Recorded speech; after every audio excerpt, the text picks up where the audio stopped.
Hi, John. Thank you so much for the invitation to be on here. My name is Edgar Palacios. I am the founder of two organizations, the Latinx Education Collaborative and Revolución Educativa. Our organizations are really focused on improving the educational outcomes and experiences of young Latino youth in our community. We've been doing this work officially since 2018, although the idea it's established in 2016, and so it's been incredible work. Historically, we've worked with Latino educators, parents and caregivers, students themselves, and then we also work with allies, so people who are interested in supporting our community but maybe not know how to engage. And so we try to build a bridge for folks like that. But it's I come to this work as a community advocate. I am passionate about our young people having incredible experiences and experiences that they deserve and that they're definitely worthy of. And so that's where my perspective comes from. Nice. And what got you to start this organization? These two organizations. Yeah, I had an incredible opportunity back in 2015, 2016. I was a community consultant for a local foundation, and we're based in Kansas City.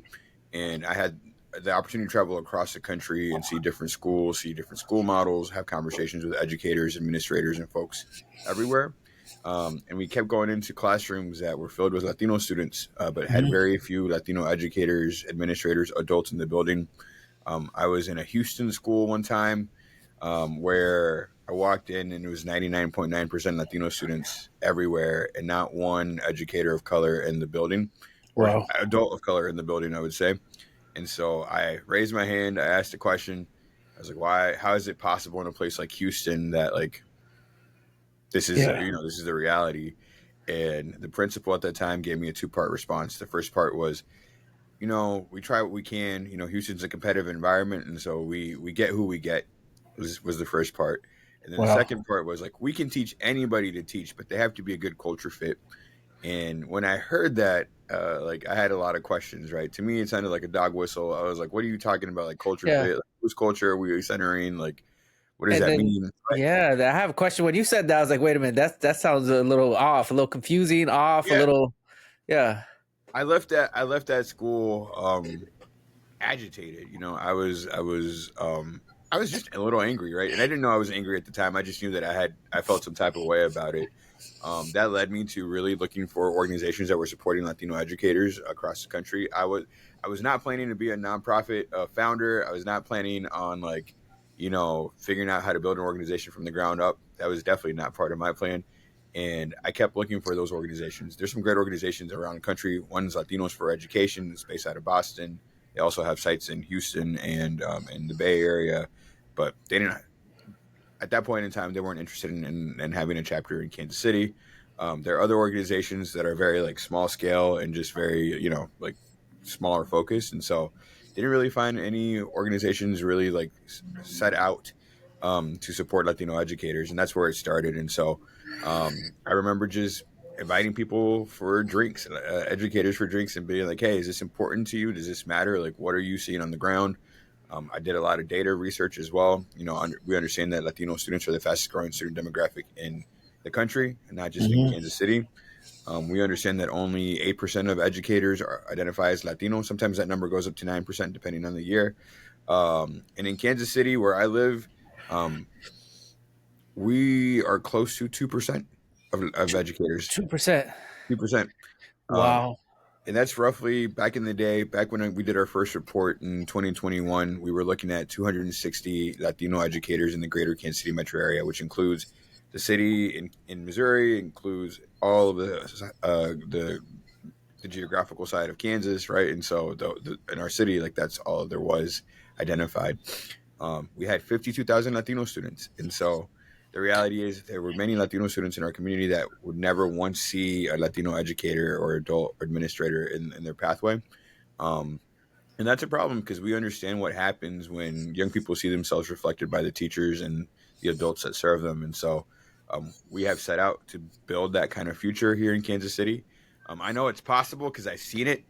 I'm from Miami, Florida, and in Miami, like it's a different world, right? Latinos Mhm. are in power. They're making decisions. They are in positions of power and influence.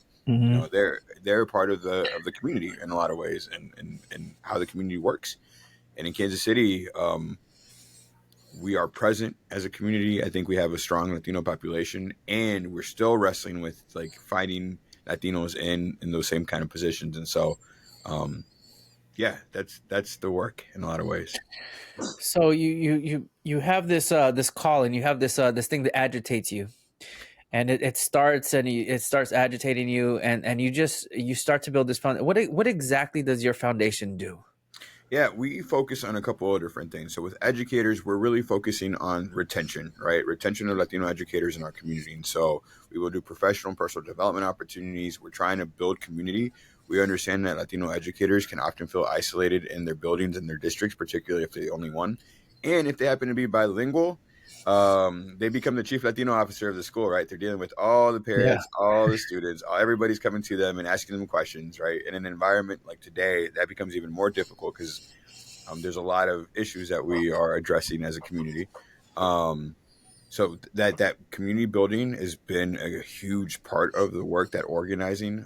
I didn't have the words for organizing back in the day. I didn't know Mhm. that I was organizing stuff, but like it's the organizing to bring people together and putting them in the same common mission, and then figuring out ways that we can teach advocacy, right, and remind folks that they have power within themselves, that they have agency and autonomy in the way that they experience schools and the way that they can show up in schools. So that's part of our work.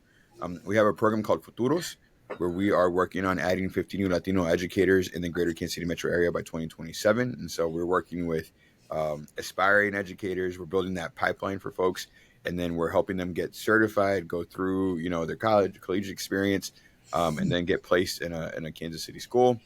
Um, we partner with different organizations across the country to just again continue to build community. So we partner with Storytellers for Change, where we are supporting the narrative building of Latino educators. We have an incredible fellowship that is just really powerful, helps you like ground yourself in your identity, and then also how you can contribute from that place, right, of abundance and appreciation and pride in a certain extent. Um, we do a lot of advocacy work on the Rev Ed side and Revolución Educativa. We're a 501c4, and so we get political. We get we we flex our political muscle, and so we Nice. engage in independent expenditures. We're looking to support Latino school board candidates who are in alignment with our values.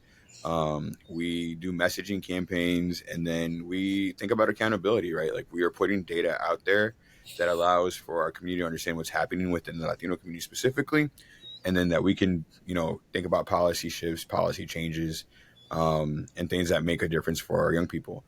Small things. I'll give an example of that. Within our local school district, we were able to support interpreters at all the school board meetings, and we were Wow. able to support interpreters at public meetings, right? And that was not a common practice, I would say, just a few years ago. But because of our influence and because of the work that we've done, like that is now a possibility, and that's there. And so it is those small things that allow people to engage better in education, and it makes a huge difference. And so, yeah, we've done a lot. That's awesome. That it sounds like you're doing really good work. Definitely really good work. In the schools that you work at, you said that the majority of the students are Latino. Yeah, that's true. And so in Kansas City Public Schools, which has roughly 15,000 students, I would say. Hmm. We're looking at 30% of those students are going to be Latino. And there Okay. are specific schools where that number, where the Latino community is going to be in the majority. Yeah. Um, we also have 20 additional charter schools within our system that also together collectively have another 15,000 students, and 30% of those students are as well. Across state line in Kansas City, Kansas, um, I heard recently it's 67% of students are Latino. Um, and you would not, they're still working on building their Latino talent, and in terms of educators and administrators and whatnot. They're doing some work, and they've grown a lot significantly over the years, but still to match that 60% is going to be it's going to take a little bit. So Yeah. yeah, So it's a lot different. I'm from LA. I've grown up in LA here. yeah, Probably like Miami. It's a big Latino community here. yeah, The schools that I've been, that when I was going in, middle, elementary, middle, and high, um, there were Latino educators. And then the schools that I've worked at, there's been a lot of Latino educators as well at the schools. exactly. But I feel like those, you need to see yourself and a person of importance, maybe Yeah, teacher, counselor, principal, seeing yourself in somebody's like, okay, it's possible for me. It's possible for me to do those kind of things. And so I think that that's huge. I think that yeah. that's important. I think that that's the work that you're doing. Growing up in Miami, how was it growing up in Miami? I loved it. I mean, my parents from Nicaragua. They came to this country in 1981. Little did I know that they overstayed their welcome until recently. But they benefited from President Reagan's Yeah. amnesty policy and what happened there, and so they were able to get the residency and move into the immigration process in that way. But I'm ultimately, I was born in Miami. For me, like, you can speak Spanish anywhere, like you could speak Spanish in schools, you could eat food from all over the world, right? All over Latin Yeah. American countries. Like, you understood the history, you understood the power, I didn't feel like I was an outsider in any way, shape, or form. Like, I belonged to the community, I was there, and like it was what it was, no questions asked. Hmm. Between fifth and sixth grade, our family moved to Spokane, Washington, and that's 3,000 miles away in a whole different part of the world. And it was the first time that I recognized that, wait a second, like, Latinos weren't the majority. My first day in sixth grade, walking to Linwood Elementary, Miss Mulvey, she an incredible teacher. She welcomed me into the classroom. She took me to my desk, and within a couple of minutes, the young lady next to me said, "I don't want to sit next to a dirty Mexican," and I was Wow. confused. I wasn't dirty. The joke that I say is, like, I was wearing Dracar Noir. I was smelling fresh. I was really good. And also, I wasn't Mexican, right? Yeah. Like, my parents from Nicaragua, I identified as Yeah. Nicaraguense. Like, I had so many questions. I was like, I don't think I had met a Mexican until that point. I don't think I did. Hmm. Right. And so it was a really interesting experience. I lived there for 3 years.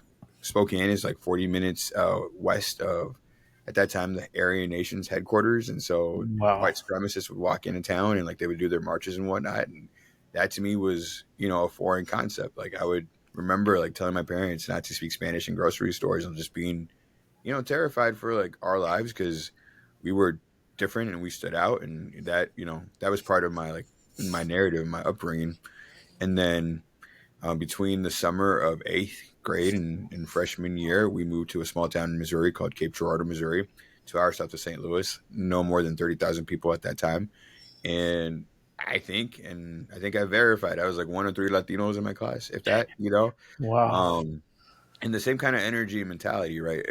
Cape Girardeau is a very conservative town. They do not, well, at that time, they weren't friendly towards immigrants and folks from immigrant communities. And yeah, that experiences, those racist and discriminatory experiences, like, stuck with me. And, like, I think that drives my work, right? Because even in a place like Kansas City, we see those practices, right? We see those practices in classrooms. We see those Mhm. practices in teachers that think that they may be helping, but really are, like, because of their belief systems and what they believe our young people can do, like, maybe are holding folks back. And it's still very much like they exist. And so I don't want any young person to experience what I experienced. And I want to make sure that young people know that they have advocates and people that are going to be fighting on the outside for them, and, to continue to pursue their path. And so that has driven me to do the work that I'm doing, for sure.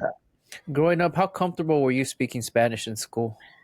So in the beginning, yo nací en Miami, ¿verdad? And mis padres me siempre like, my Yeah. parents still don't speak English to this day. Like, Yeah. they don't.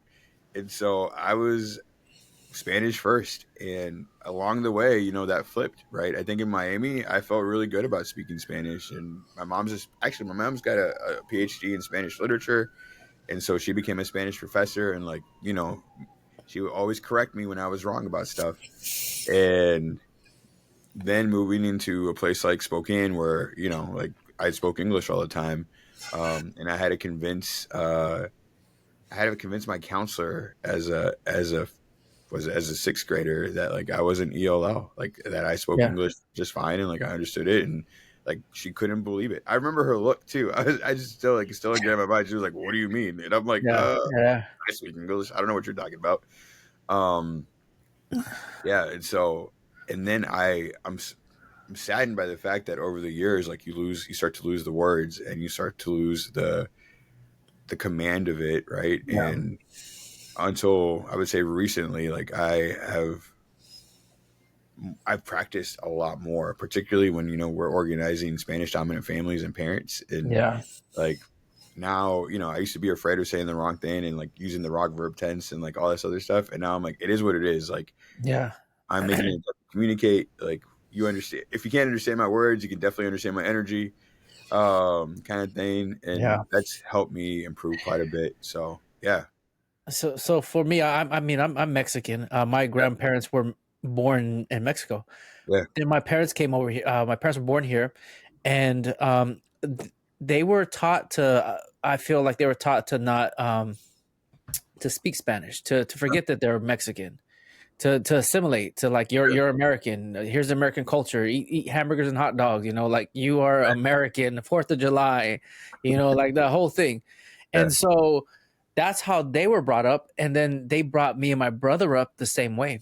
It was like you're brown, you're Mexican, but you're Mexican American. You're right, American as well, and celebrate the American heritage. And growing up, we were in this small little bubble, just me and my family, just me, my mom, my dad, and my brother for the most part.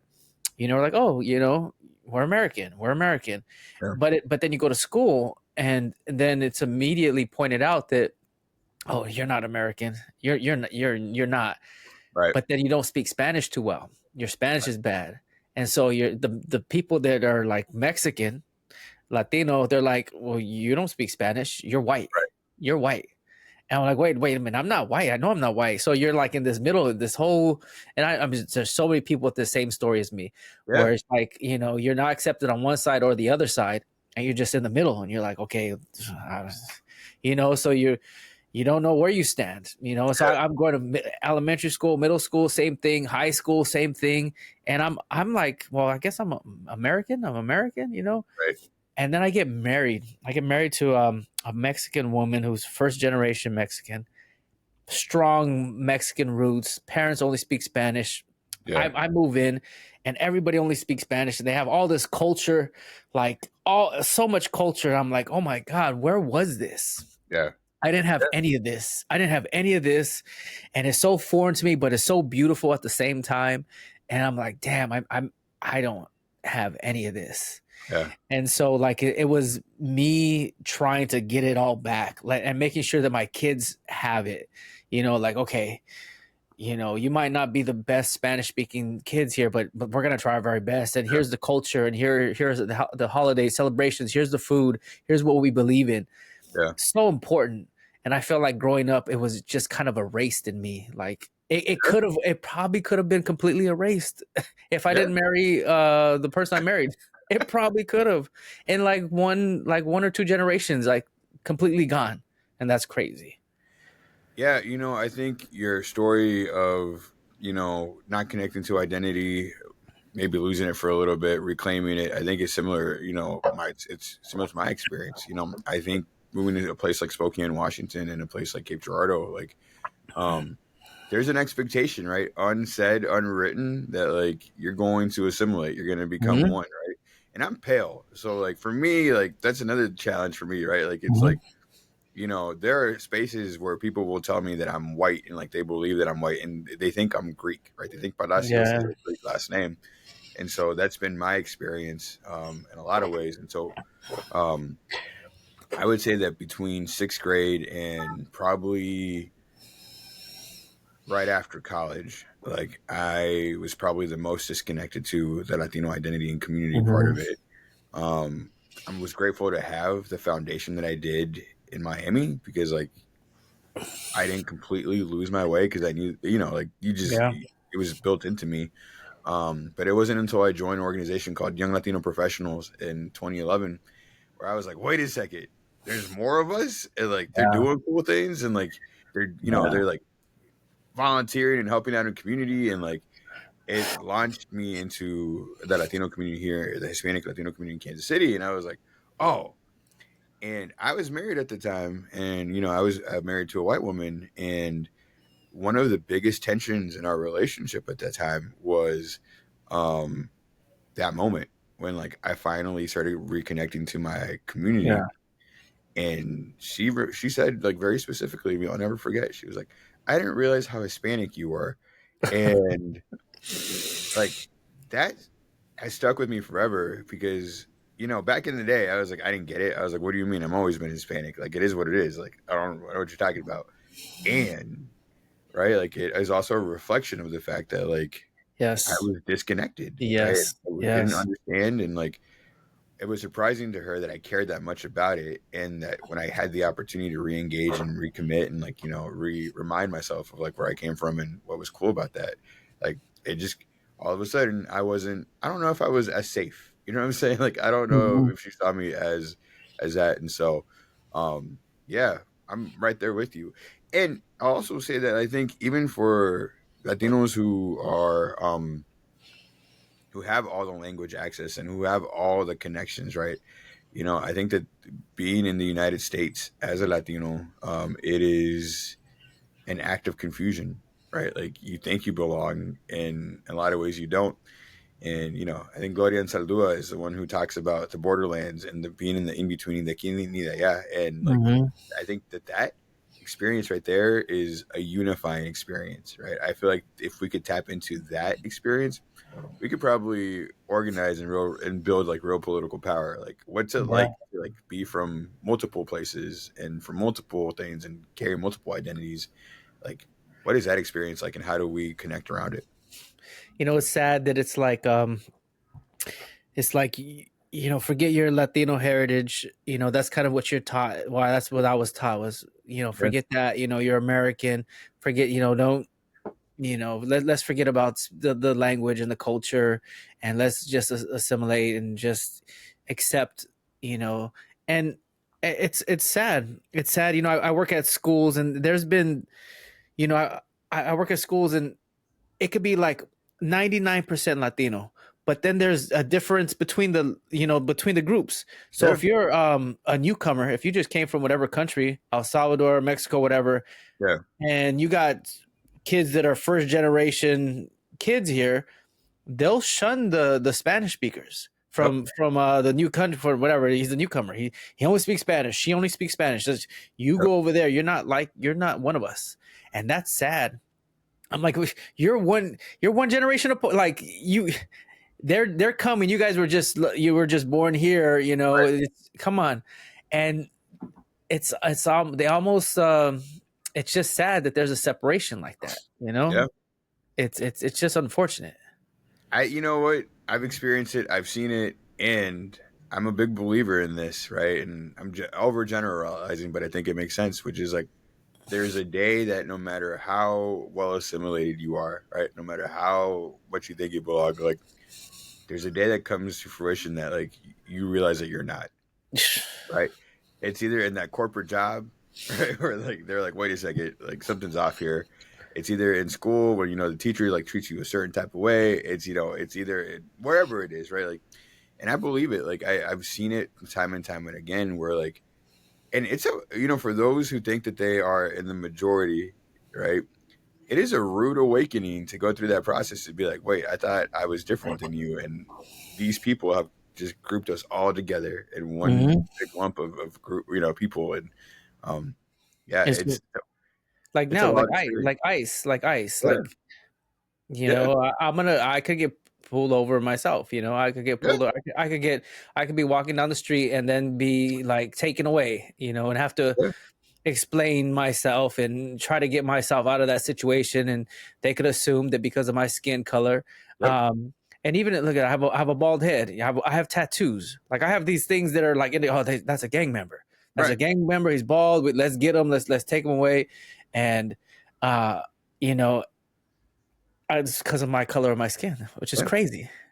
I But did a road trip to Canada like pre-pandemic. I won't tell you the year, but like I remember going from Duluth up to north to like Thunder Bay somewhere in Canada because I was interested and curious, right?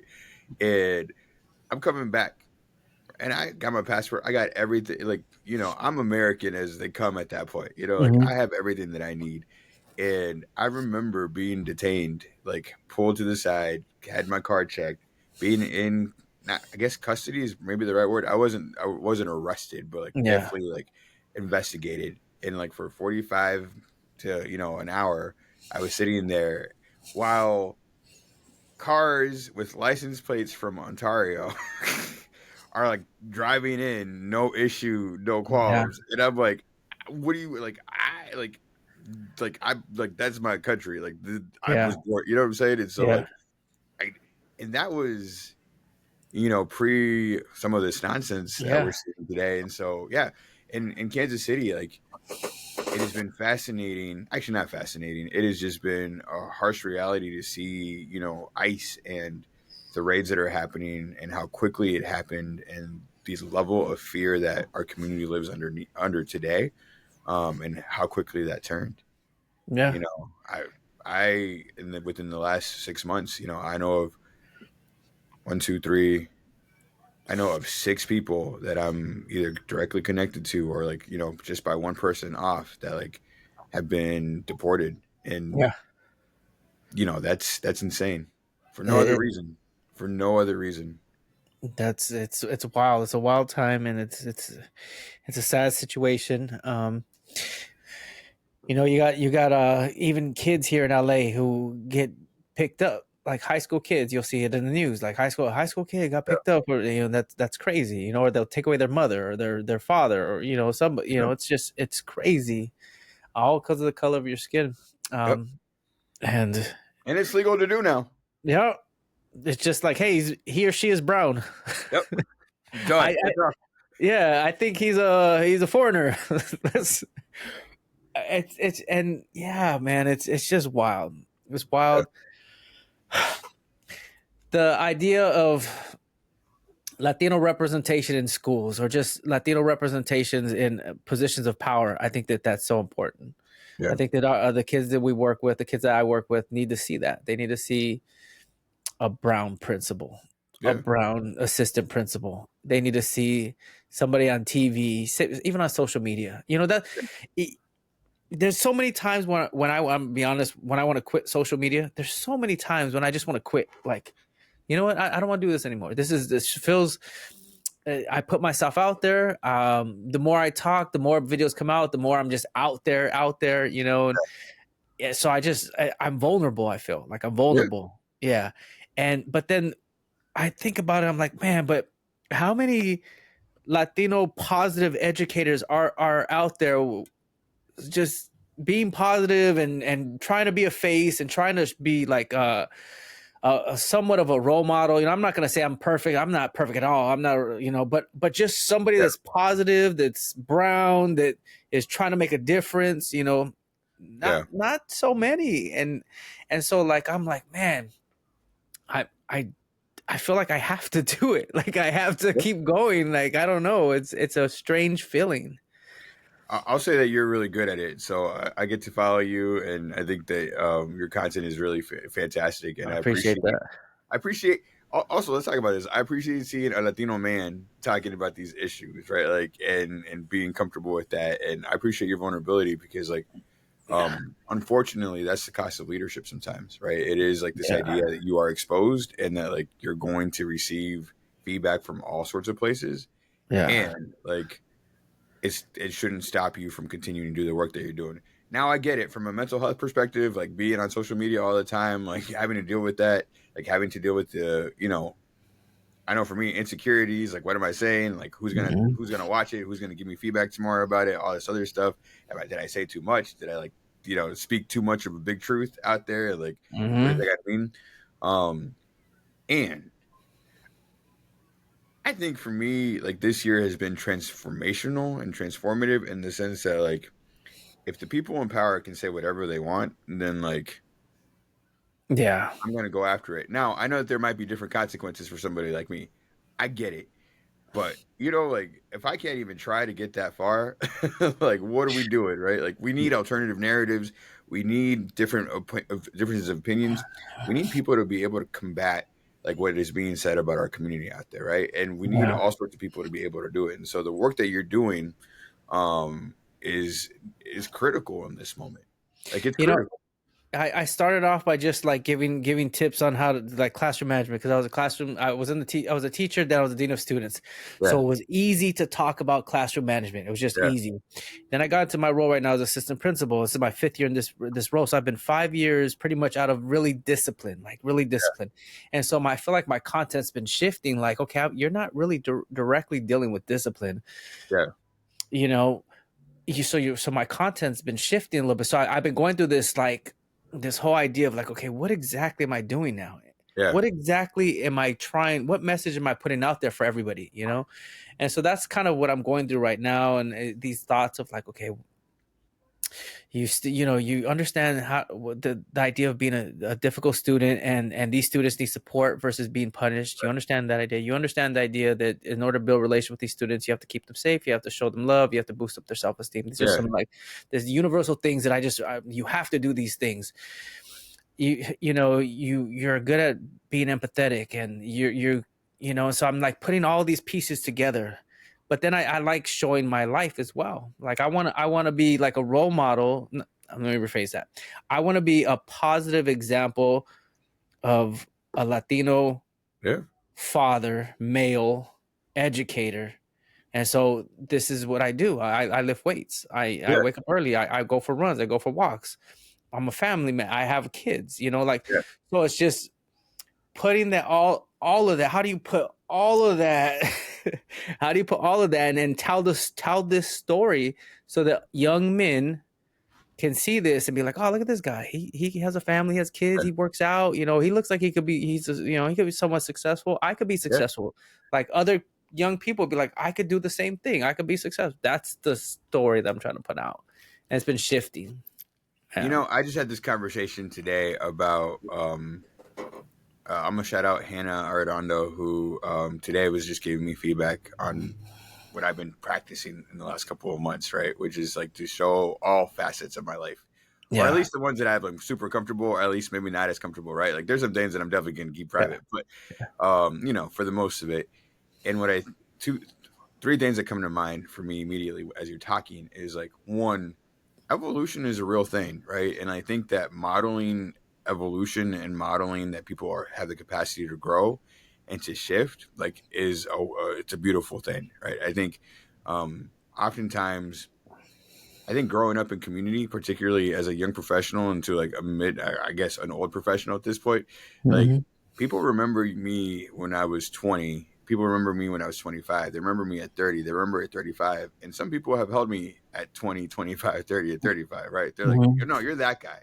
Like Yeah. without giving the grace or the understanding that like I've actually grown significantly since then. And like I have Hmm. more information, more wisdom, more knowledge, more experience, more heartache, more all these things, right? Hmm. And so I'm a big fan of evolution and shifts because to me, it's a reflection of the fact that you're growing as a human and that you are leaning into the discomfort of what that means. Right. And so Yeah. I'm all for it. Like continue to do that. And, the other thing I also would say is like, you have the right to talk about whatever you want. Yeah. Right. Like whether it's education, fitness, like maybe you just want to talk about being a dad, maybe you want to talk about your favorite type of food. Like all of that is important, right? Like because I also think about this idea that you're just not like documenting your life in service of us, of the audience, but you're also documenting your life in service of yourself, Hmm. right? Like it's important to like share about like where you're struggling, where you're being successful, like, and having all of that. You're more than just an educator, right? You're Yeah. more than just a difficult student. Like you Yeah. have all these other things that that you occupy and that you take up space with, and like people will, I think, pigeonhole you if you allow them. And so like I love like not the not the randomness of it, but like the idea that like you can actually do multiple things and be cool with that. Um, and I think about this idea of students, and like what I love about the name of your podcast and like how you think about it is like we're all difficult students, Yes. particularly the older we Yes. get. This is my daughter, by the way, who still, this is Isabel.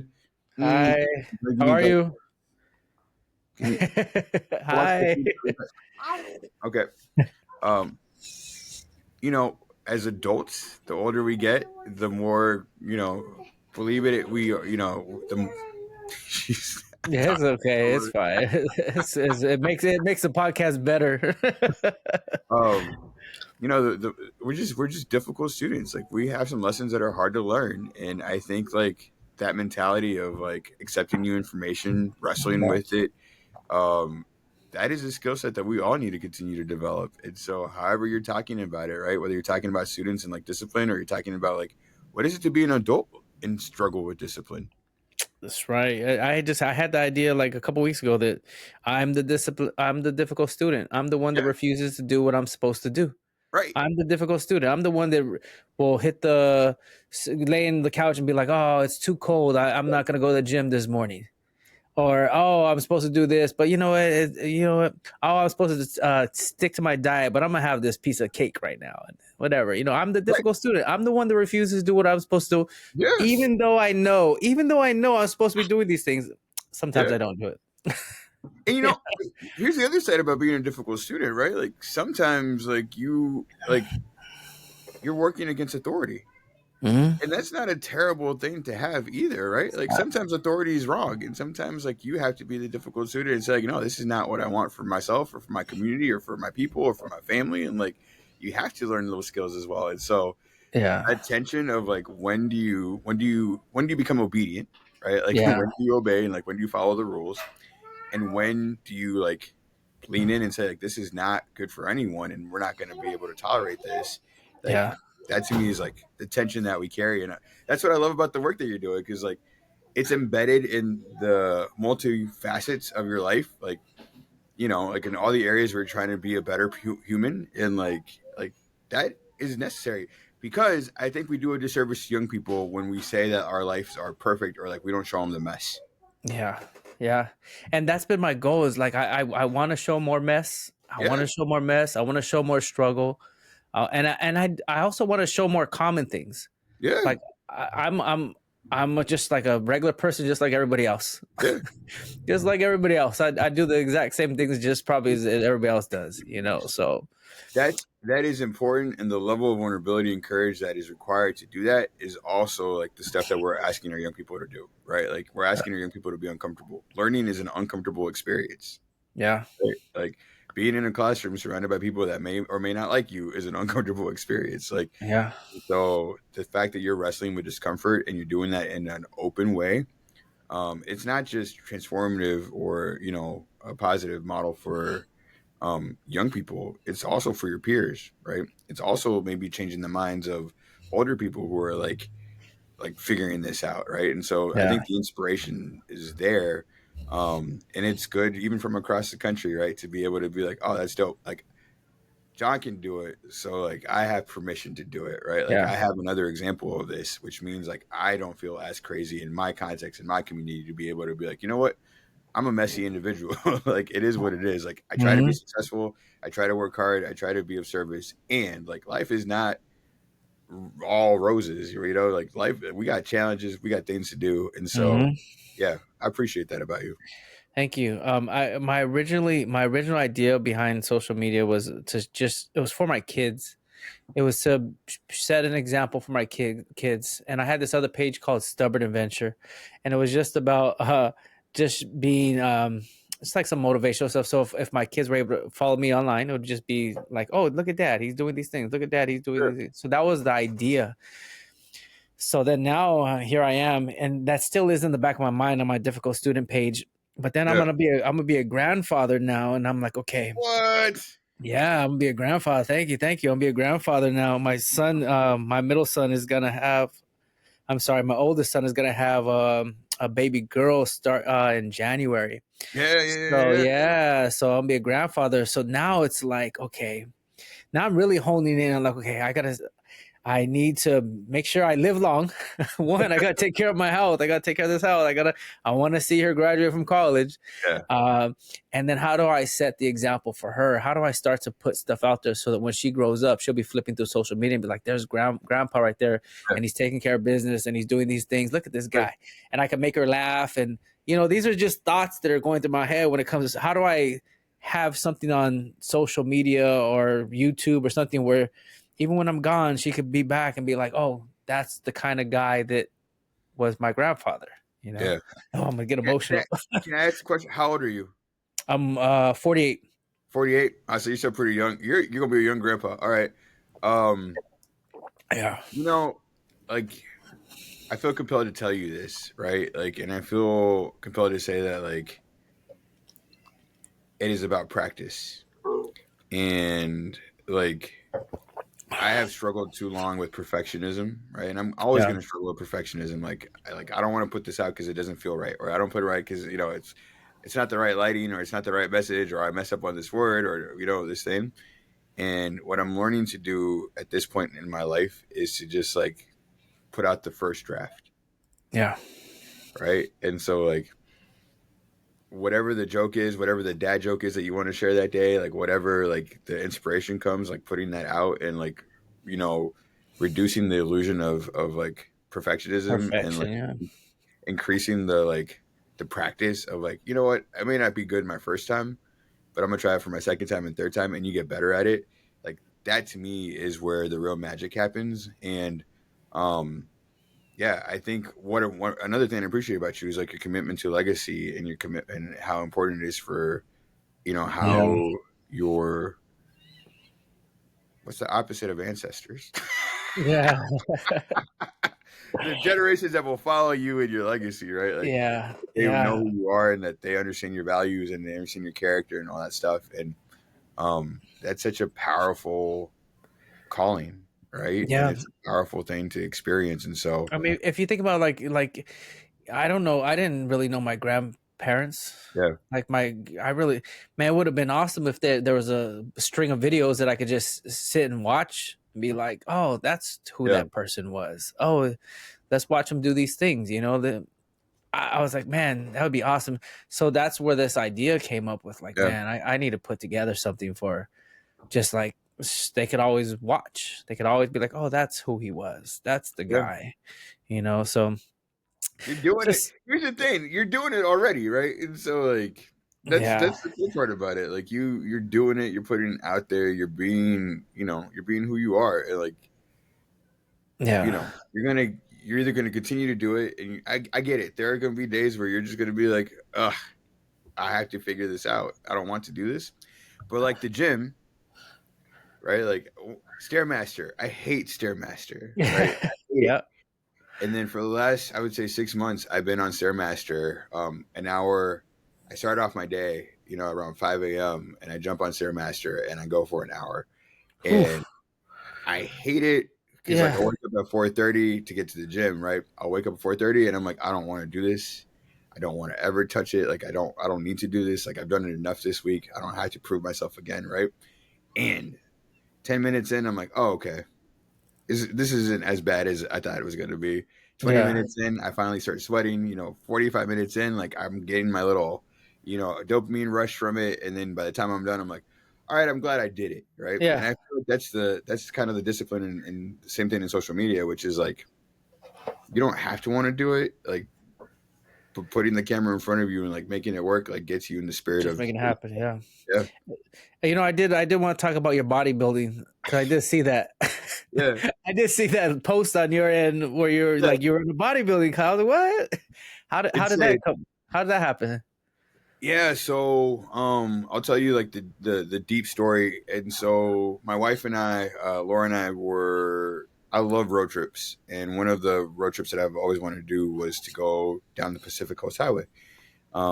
And so we dropped off our daughter Isabel in El Paso with grandma, and we flew from El Paso to Seattle, and then we rented a car, and our goal was to drive from Seattle all the way down to El Paso. Yeah. Um, we're gonna spend a lot of time outdoors, which we did. But my body, like there were moments where my body was just giving out on me. At that point in time, I was probably 240 pounds. Wow. I'm 5'7" for context, right? And like Yeah. I Wow. was feeling good. Like I didn't really have an issue with how I looked or anything like that. Like I was like, this is just me, and I was cool with it. But I couldn't do certain activities as well as I wanted to, and my my physical ability was limiting me from experiencing the nature like to its Mm-hmm. fullest point of Mm-hmm. way. And so at that point in time, I'm about to turn 40, which has been a driving narrative for me this year, right? Like I'm going to Mm-hmm. be 40 in December, which means like I'm thinking about like my legacy and my impact and the condensed time that I have to figure out how to do Yeah. it in, right? So I decided, we talked about it, and it was like, all right, we know this guy who's a trainer. His name is Matt Peatland, and we called him up, and I was like, hey, are you available? Boom, we figured it out. And so I started working out for I would say a month or so. I was doing 3 times a week, and then somehow I convinced him to go to do 5 times a week if I'd only had to pay for four. And I felt really good about myself. I was like, there's my nonprofit skills, asking for free stuff. Right. And a few months into it, I had a friend who was talking to me, like saying, oh, you made a lot of progress. Good for you. And I was like, oh, thank you. And she was like, what's your goal? And I didn't have a goal. I was just like not Mhm. thinking about it. And I'm trying to be funny. And I'm like, oh, I just want to be hot by 40. Yeah. And she cracks up, and I'm like, yeah, that's a thing. Let me write that down. Let me put that in my journal and like leave it Mhm. there. Like hot by 40. What does that actually mean? Whatever, whatever. Right.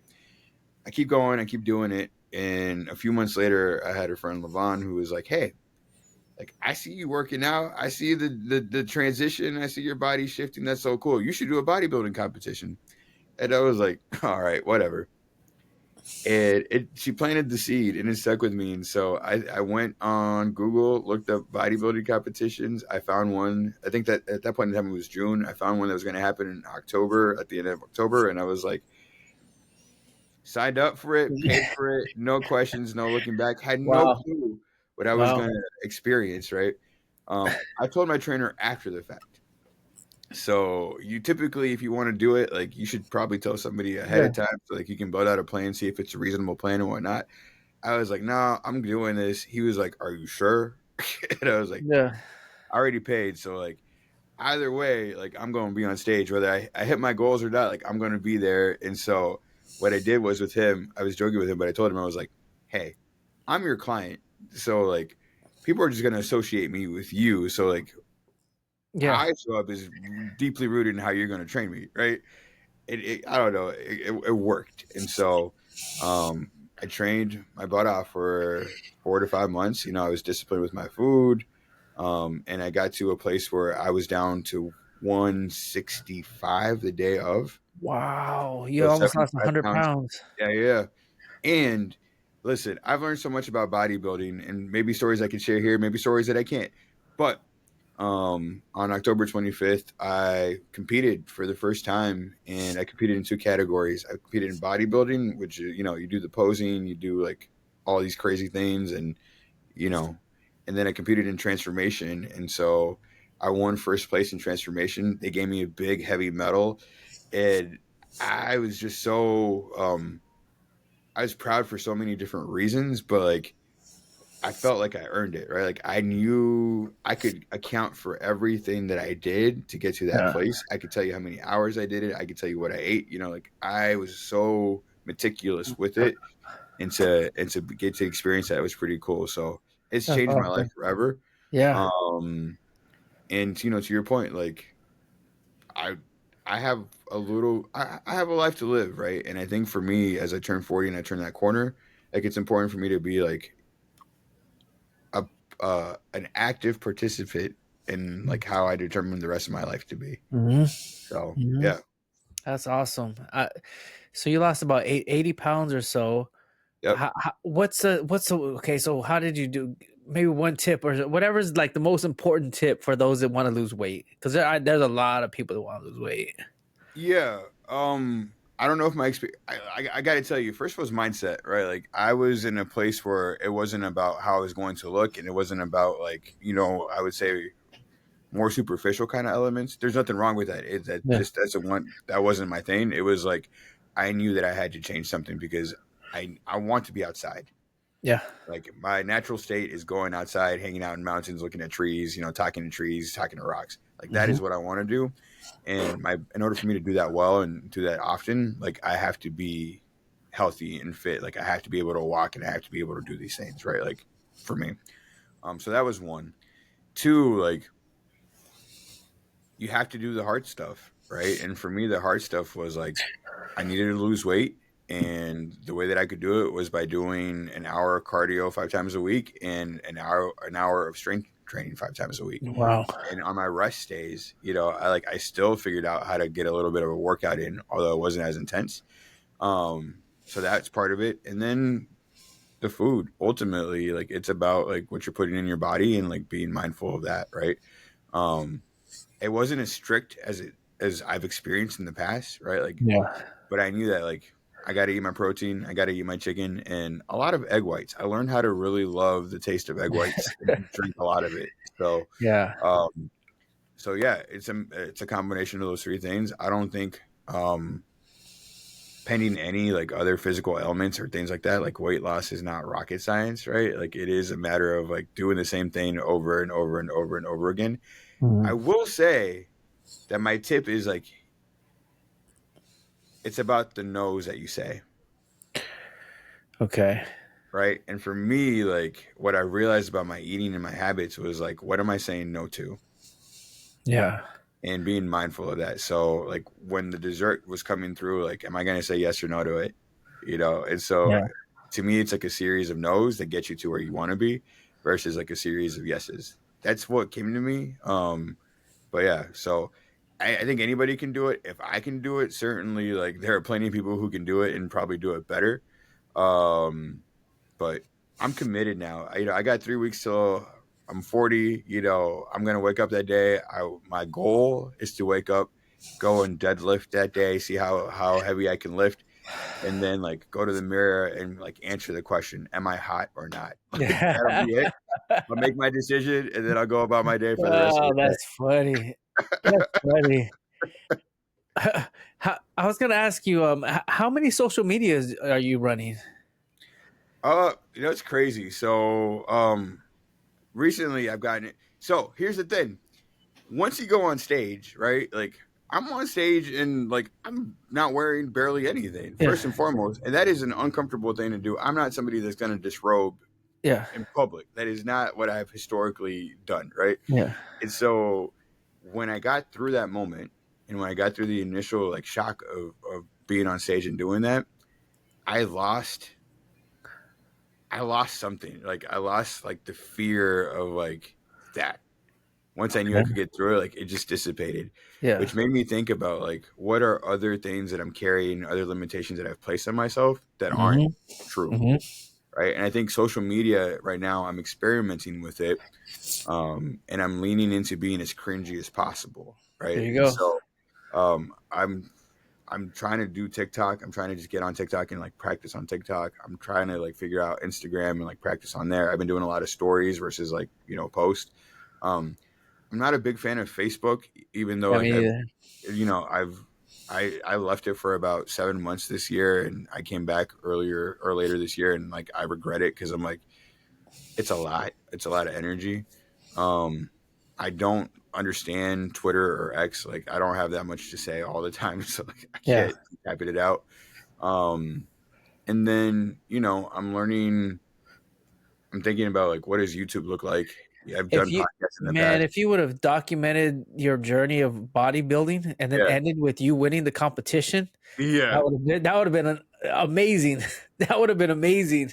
yeah. On YouTube, you could have put that on YouTube right there. That whole story of you just going through all of that, and then at the end, when you're 40 years old, am I hot or not?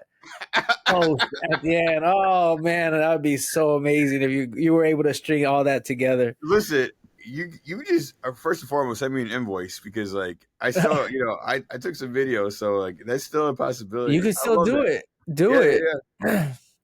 All You know right. what? It could be you just like showing B-roll clips of Yeah, all of that, and then you just talking through the whole situation, like just going through it and yeah. explaining it and showing your pictures. That'd be entertaining for sure.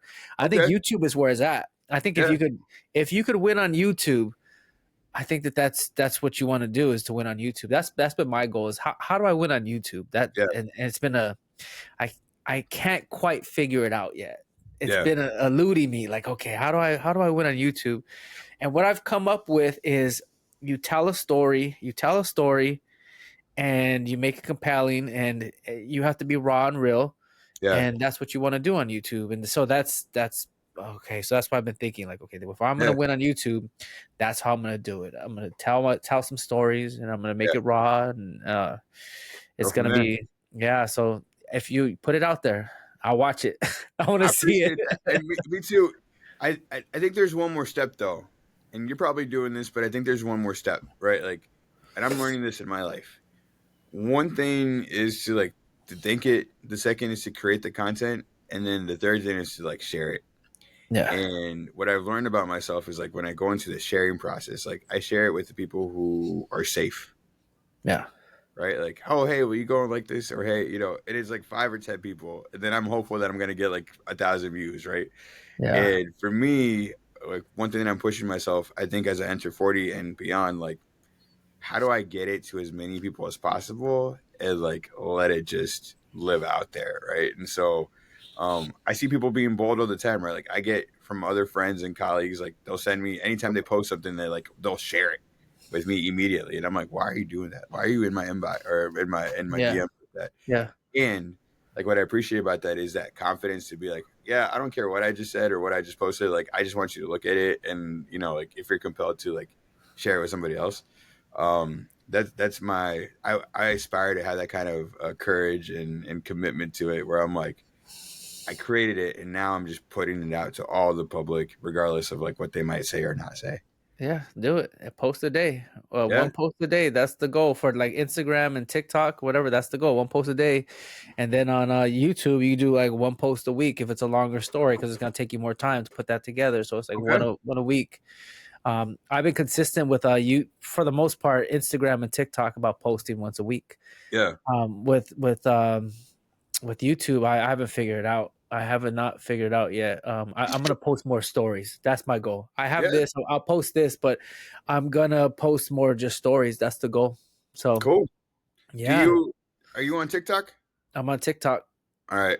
It's the same. It's so on Instagram it's the difficult student, and on TikTok it's just difficult student. Okay. So yeah, I'm on TikTok. TikTok kind of blew up a little bit for me when I first started, but now it's slowing down because Yeah. TikTok favors the algorithm. So if I'm just pigeonholed into just classroom management, Yeah. the minute I started to talk about other stuff is when I just everything kind of fell apart on Yeah. TikTok. But yeah, I mean, I'm looking forward to seeing your content now. Hey, I gotta see it. You gotta keep putting it out there now. You gotta put it out there and just be I'm gonna raw say and that real with with you. it. Yeah, Listen, it's good to have an accountability partner, right? And I think, yeah, like, yeah, I appreciate that you're doing it because you know, I I'll say one like last thing. I know we're almost at time, but like often when I'm posting or thinking about posting, I have these personas that I'm thinking about, right? Like the people who like I know are gonna feel some type of way about the content, right? Whether it's like somebody I know who I already know we have like a really interesting relationship with, or like whether it's somebody's going to be like, oh my goodness, did you see what so and so did and all this other stuff. And it's been fun to challenge myself to be like, those people don't matter anymore. Like, I want to talk to people I don't know. Like, yeah, those people have formulated their opinions of me. Like, whatever I post are going to continue their opinions of me. I'm not going to shift their minds. And so my goal is to start connecting with people I don't know and building those networks and like, seeing who else is out there that is crazy like I am and yeah, and committed to the stuff that I'm committed to. So yeah. yeah. Yeah. Or just block those people. No, then they get mad. They get then I gotta hear Yeah, about like, why am I not seeing your stuff? Oh well, you didn't want to anyway. So like yeah. You didn't care. That I find it to be true that the people that know you the most are the people that don't like your post or don't share it or yeah. don't. Yeah, that's what it is. That's just how it is, and um, and you just keep putting stuff out there. You'll find a community, and Yeah. that's how it goes. So yeah. Well, Edgar, thank you so much for being on the podcast. I know we're hitting up on that 1 hour time mark right there. I'm gonna stick to the hour mark right there. Yeah. But thank you so much for being on the podcast. We're gonna end it right now, but don't leave yet. When I'm gonna end it right here, but don't leave yet. Okay.